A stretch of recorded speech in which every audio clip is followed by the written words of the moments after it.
speaking of DC Comics, let's get into our comic spotlight of the week. And this is a book that you've probably heard and maybe anticipated or knew was coming out. And that is none other than, should we do a drum roll or let's just put it up? Let's just put it up. Just put it up. Yeah. All right. I like The this one. Heroes World comic spotlight for this week is Superman, Son of Kal-El, issue number 5. And this is brought to us by, you know what, Tom Taylor again, right? Tom Taylor. And he has, this guy's just doing really great things. But you probably heard, because this book has had a lot of talk, a lot of controversy, not controversy, but a lot of buzz. Here's the cover A, right? And it's in the clutches of Henry Bendix. If you are an old school Wildstorm fan, you know Henry Bendix originally from like the Wildcat series and the Authority and stuff. But again, since the DC universe is all amalgamated, they've kind of put him out there. He's still a very, very, shall we say, badass in his own way, manipulating and controlling. This guy is definitely, I would probably put it, he's got a lot of plans. He's almost like a cross between a Mr. Sinister and a Doctor Doom, but without the magic aspect. Very, very, you don't want this guy as your enemy. And poor Jonathan Kent has him as an enemy right now. But let's look at why this book is a little bit got the controversy. Oh, sorry, brought up the wrong issue, because this is the issue where Jonathan comes out and DC touted him as being bisexual. And he is having, or they share the first kiss with his friend that we met in the second issue of the series. So a lot of buzz because of that. And you know what? I think DC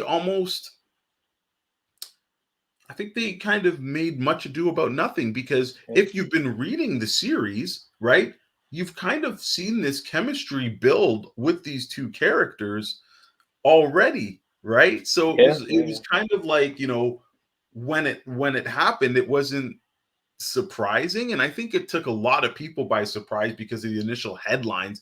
They're like, Superman comes out as bisexual, but they failed to say that it was Superman's son. Yes. He's got the reign and title as Superman because his father is off in space. So Clark Kent basically said, hey, son, you are going to be Superman while I'm away and stuff. So I think a lot of people got the wrong message for it.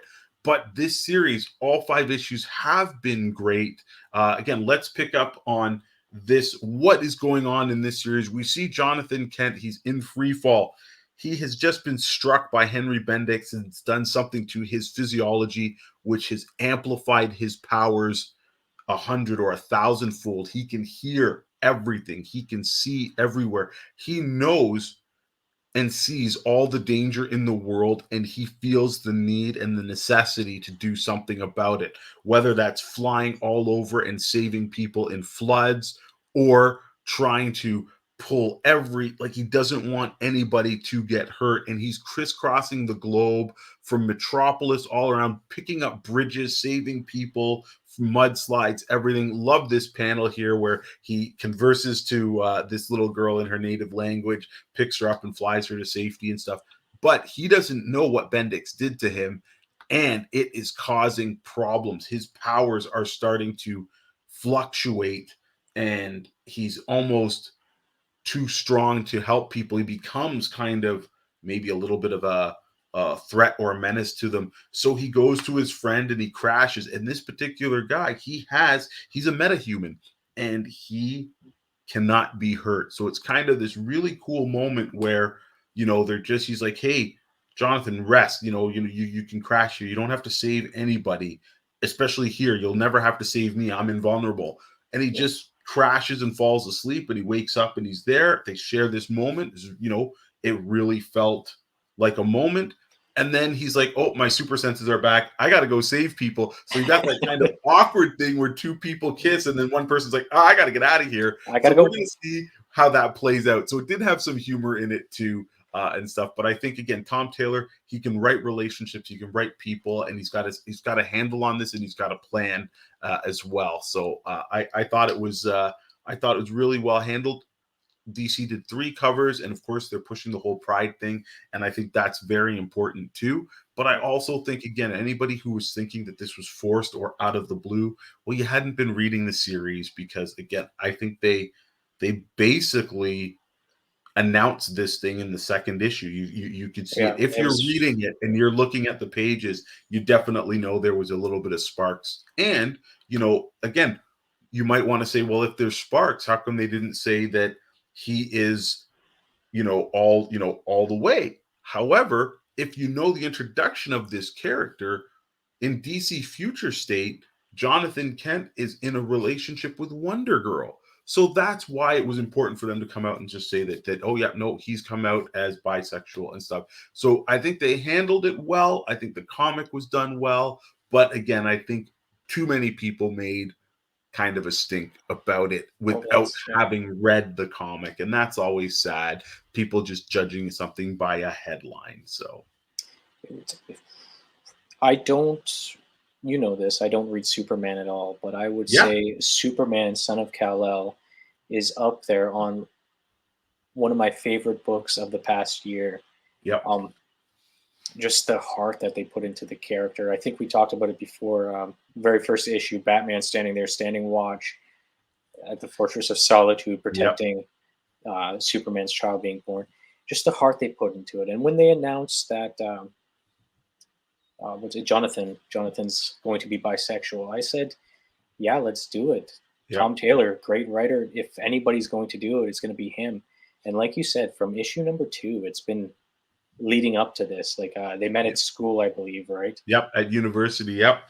And they've just been growing closer and closer. They're kind of activists together, saving the world. Well, there was Isn't also that really great moment where he basically flies him, I think, from Metropolis back to the Kent farm, Yeah, and there's that like, oh, come and meet my parents, and he's like, oh my God, your mom's Lois Lane, and he has this freak out moment. You don't know if he's freaking out because it's like, isn't this quick to be meet my parents? You got a little bit of that, but you also got this kind of hero worship where his friend is like, oh my God, your mom's Lois Lane. She's a reporter. She's an activist. I worship her. I idolize her. So it's really cool. But you also get some of that little bit of that awkward moments and stuff. So again, the writing was there. You knew yeah. that there were definitely going to be a little bit more than friends from right when you met them. So yeah, very very cool. Very And very the cool book. the art's amazing too. If you just like look at these panels, like so kinetic, so energetic. Like Yep. Superman's just lying there, but it looks so fascinating. And Yeah.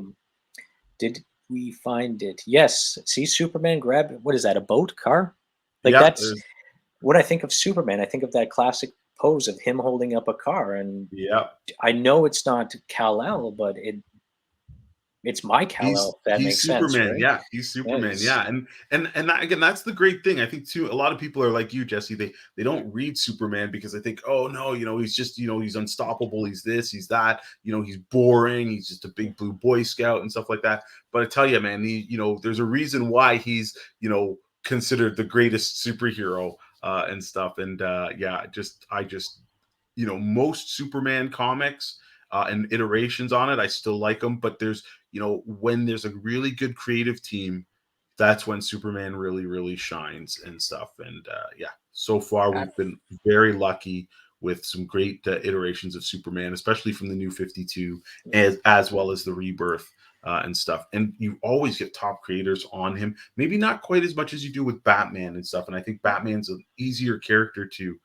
kind of come to terms with and stuff. But man, Superman, like if you ever needed a character to show true heart and show what true humanity is, that's Superman. And I know that sounds ironic because he isn't human, but he does have the best aspect of humanity within him. And he is that's how we get to see, ourselves, because he just believes so much in humanity and Earth. And that's the place he decides to call home. So absolutely love it.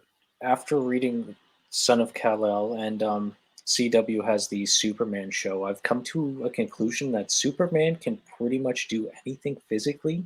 Yep. He can be there really quick. He can fly, jump tall buildings in a single bound, isn't it? Leap tall buildings in a single Yep. bound. The one thing Superman has trouble doing is being a human. and that's where his flaws come in. And they're like, Yep. CW Superman show, he's trying to be a dad, and he's trying to hold back the fact that he's Superman and he can be anywhere, and he's trying to do the fatherly aspects. Son of Kal-El is a very powerful man, but he can't go to college and get an education because everybody Yep. knows who he is, right? The flaws of Superman to me now are him being human, and I really like Yep. him trying to be human and bring out the best of him, even though he's not human. Yeah, no, for sure. And that's again one of the cool things. I'm really glad you're enjoying the book, and I am definitely going to recommend more Superman stuff for you to try. I really want to see if I can get you to like his dad. So yeah. So, anyways, guys, check out our Spotlight book, Superman, Son of Kal-El. That's the Hero's World comic Spotlight for this week. You won't be disappointed.